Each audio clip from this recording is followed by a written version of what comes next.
ಇವತ್ತು ಎಲ್ಲ ರೈತರು ಎದಕ್ಕೆ ಬಂದಿರಿ ಇಲ್ಲಿ?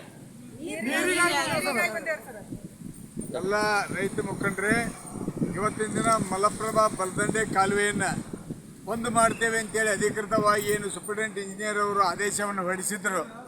ಅದರ ಸಲುವಾಗಿ ಈ ಭಾಗದ ಎಲ್ಲ ರೈತರ ಒಂದೇ ಬೇಡಿಕೆ, ಇನ್ನೂ 15 ದಿನ ಯಾವುದೇ ರೀತಿಯೊಳಗೆ ನೀರು ಬಂದ್ ಮಾಡಬಾರ್ದು ಅಂತೇಳಿ. ಯಾಕೆ ಬಂದ್ ಮಾಡಬಾರ್ದು ಅನ್ನೋದನ್ನು ಕೂಡ ನಾವು ಈ ಸಂದರ್ಭದಲ್ಲಿ ಹೇಳಬೇಕು ಬಯಸ್ತೇವೆ. ಇಡೀ 4 ಜಿಲ್ಲೆ 9 ತಾಲೂಕಿನ ಪೈಕಿ ಕುಡಿ ನೀರಿಗಾಗಿ ಇರ್ತಕ್ಕಂಥ ಕೆರೆಗಳು ಇನ್ನೂವರೆಗೆ ಭರ್ತಿಯಾಗಿಲ್ಲ. ಕುಡಿ ನೀರಿಗೆ ಕೆರೆಗಳನ್ನು ತುಂಬಿಸ್ಕೊಳ್ಳುವಂಥದ್ದು ಅವಶ್ಯಕತೆ ಐತಿ.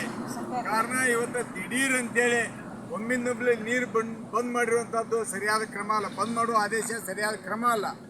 ಈ ಒಂದು ಆದೇಶಕ್ಕೆ ವಿರುದ್ಧವಾಗಿ ನಮ್ಮ ಭಾಗದ ಶಾಸಕರು ಕೂಡ ಬಂದ್ ಮಾಡಬಾರ್ದು ಅಂತೇಳಿ ಈಗಾಗಲೇ ಅವರೆಲ್ಲ ಪತ್ರಗಳನ್ನು ಕೊಟ್ಟಾರೆ.